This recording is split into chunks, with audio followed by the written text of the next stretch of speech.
Hello students, आज हम यहाँ पे देख रहे हैं यूनिट नंबर 5 डिफरेंशियल इक्वेशन विकल समीकरणની અંદર जो बहुत आईएमपी मोस्ट आईएमपी जो मेथड है वो देखेंगे हम। वो क्या है तो हमने प्रीवियस वीडियो में देखा वैसे कि जो हमारा डिफरेंशियल इक्वेशन आता है वो कौन सा होना चाहिए, फर्स्ट ऑर्डर मीन्स प्रथम कक्षाનો एंड फर्स्ट डिग्री मीन्स एक परिमाણીય હોવું જોઈએ। सो आवा ज इक्वेशनનું આપણે उकेल लावानो है। सो ऐसे ही जो डिफरेंशियल इक्वेशन आते हैं first order and first degree के, उसका हमें सॉल्यूशन निकालना है। अब सॉल्यूशन जैसे ये प्रीवियस वीडियो में देखा था कि सभी डिफरेंशियल इक्वेशन का जो पॉसिबल है नहीं, उसके लिए जो स्पेशल है ओके इक्वेशन, उनका ही हमें सॉल्यूशन मिलता है। तो वो हम देखेंगे वन बाय वन। उसमें ये 3 है, देखो, differential equation with separable variable, homogeneous and linear differential equation. इसमें से आज हम ये फर्स्ट देखेंगे, differential equation with separable variable, वियोजनीय चल धरावता विकल समीकरणों। सो यहाँ पे ये थोड़ी डिटेल मैंने लिखी है। देखो यहाँ पे ये हेडिंग है same, differential equation with separable variable, वियोजनीय चल धरावता विकल समीकरणों। अब वो कैसे डिनोटेड होता है वो आपको दिखाऊंगा। यहाँ पे लिखा है, देखो, if the differential equation can be put in the form F X D X equal to G Y D Y. Okay, so we say that the variable are separable and such a equation can be solved by integrating on both the side. so जो विकल समीकरण ने F X D X equal to G Y D Y ना रीते लखी शकाय तो तेमा चलो वियोजनीय है एम कही शकाय अने तेनो उकेल बंने बाजू संकलन करीने मेळवी शकाय छे। ओके, सो यहाँ पे भी हमारा देखो डिफरेंशियल इक्वेशन में डेरिवेटिव भी आता है, विकलन पण आवे छे एंड इंटीग्रेशन पण आवे छे, मीन्स संकलन पण आवे छे। सो जो आगळना यूनिट नंबर 3 અને यूनिट नंबर 4 जो तमने आवड़ता हशे तो बहु इजी रहेशे। અને આની અંદર विकलन संकलन आवशे परंतु इजी आवशे। ओके, सो कोई भी डिफरेंशियल इक्वेशन है, इसका मतलब है ये पैराग्राफ का कि उनको ये फॉर्म में हम लिख सकते हैं। तो हम बोल सकते हैं कि ये जो है वो वियोजनीय चल धरावता विकल समीकरणों है, means differential equation with separable variable है। ऐसा क्यों? सेपरेबल वेरिएबल मीन्स ये जो वेरिएबल मतलब क्या है, चल, वियोजनीय मतलब सेपरेबल मतलब अलग अलग। तो देखो ये एक्स वाला जो है वो लेफ्ट साइड है और वाई वाला जो है वो राइट साइड है। अब एक्स एंड वाई जो चल है ये बदा આપણે अलग अलग कर देवानुं। ओके, जो वेरिएबल दिए हुए हैं एक्स एंड वाई उनको हमें सेपरेट करना है। बाद में क्या करना है, दोनों साइड पे हमें इंटीग्रेशन ले लेना है, तो हमारा जो सॉल्यूशन है वो हमें मिल जाएगा। सो यहाँ पे देखो एक एग्जांपल दिया है, ये हमारा डिफरेंशियल इक्वेशन है मान लो। सो दोनों साइड पे क्या कर दिया, देखो इंटीग्रेशन कर दिया और यहाँ पे ये प्लस सी है। ओके, कांस्टेंट जो हमने इंटीग्रेशन में जो यूनिट नंबर 4 में हमने ऑलरेडी पढ़ा है उसके बारे में। सो ये उनका सॉल्यूशन हो गया, ऐसा करना है। सो यहाँ पे एक मैंने सिंपल एग्जांपल रखा है, देखो ये जीटीयू के एग्जाम में आया हुआ है। सॉल्व द डिफरेंशियल इक्वेशन मतलब विकल समीकरणનો ઉકેલ મેળવો। હવે વિકલ સમીકરણ કયું આપ્યું છે તો જુઓ, dy by dx equal to E raise to X minus Y. So ये इक्वेशन जो है हमें दिया हुआ है डिफरेंशियल इक्वेशन। देखो यहाँ पे ये dy by dx है, एक टर्म तो एटलीस्ट आई ना डेरिवेटिव की, बराबर, एक विकलित आव्यू, तो एने शू कहेवाय छे डिफरेंशियल इक्वेशन। और इनका ये जो डिफरेंशियल इक्वेशन है उसका ऑर्डर एंड डिग्री कितनी है, कक्षा एंड परिमाण। तो देखो यहाँ पे एक ही बार विकलित हुआ है तो उसका ऑर्डर क्या हो जाएगा, 1 हो जाएगा।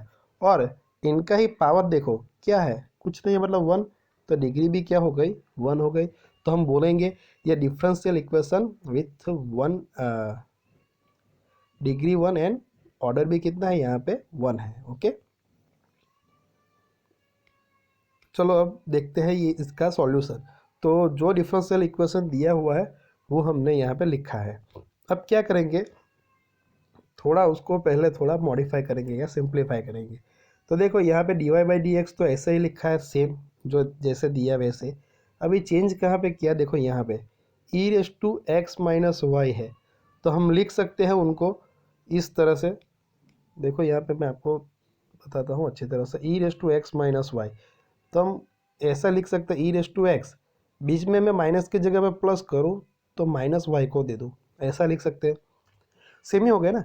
अब अभी करो तो ये प्लस माइनस माइनस तो एक्स माइनस वाई हो जाएगा, सिर्फ अलग तरीके से लिखा है। अब हम ऐसे लिख सकते हैं, ये बेस सेपरेट कर सकते हैं, E raise to X okay into E raise to, ये क्या है पावर दूसरा माइनस वाई, तो ये भी लिख सकते हैं हम E raise to X into E raise to minus Y. So दोनों सेम ही है, अभी ये बेस सेम है तो इनका क्या होगा, जो पावर है जो घात है उनका क्या होगा एडिशन सरवाड़ो, तो सेम જ આવે છે।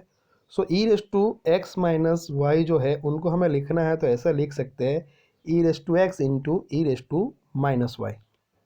तो देखो यहाँ पे यही कर लिखा है।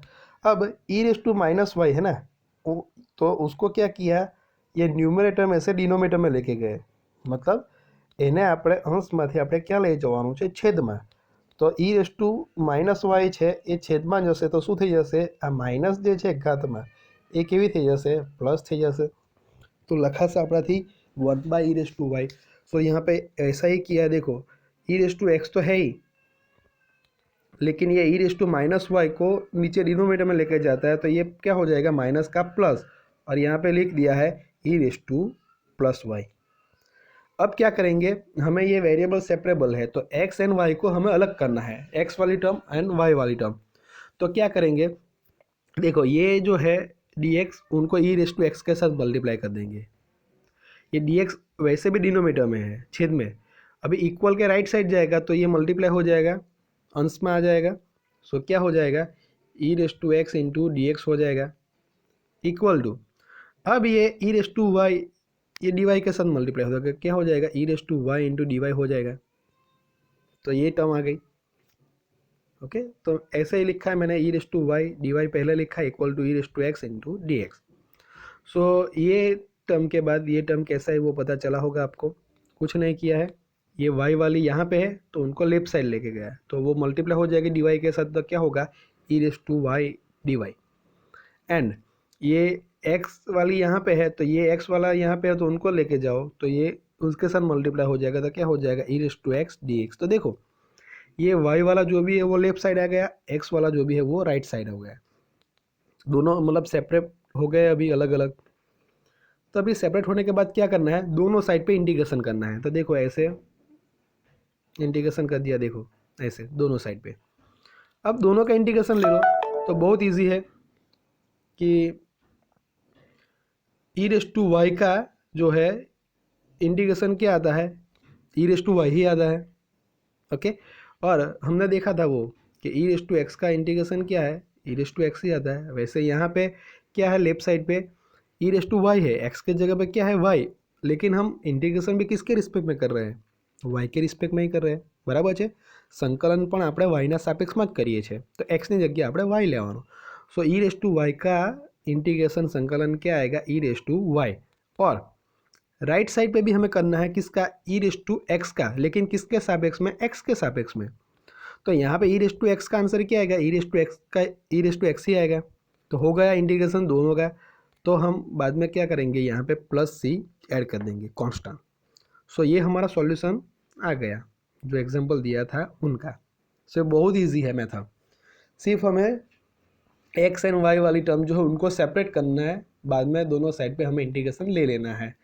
सो हमें डायरेक्ट आंसर मिल जाएगा सॉल्यूशन किसका, जो भी डिफरेंशियल इक्वेशन दिया होता है उनका सॉल्यूशन क्या मिला हमें, ये E raise to Y equal to E raise to X plus C. So बहुत इजी मेथड है, इनका एक एग्जांपल आता ही है। एक्चुअली हमारे पास 3 ही मेथड है और सॉल्यूशन का ही एग्जांपल ज़्यादातर वो लोग पूछते हैं, तो सभी का एक एक या 2 एग्जांपल आएंगे, कोई मेथड का 2 भी एग्जांपल आएंगे यहाँ पे जीटीयू एग्जाम में ओके। सो ये एक मेथड हो गए। अब इस सेम मेथड पे हम नेक्स्ट टाइम यही मेथड के बेस पे हम एक और एग्जांपल देखेंगे ताकि आपको अच्छी तरह से समझ में आए मेथड।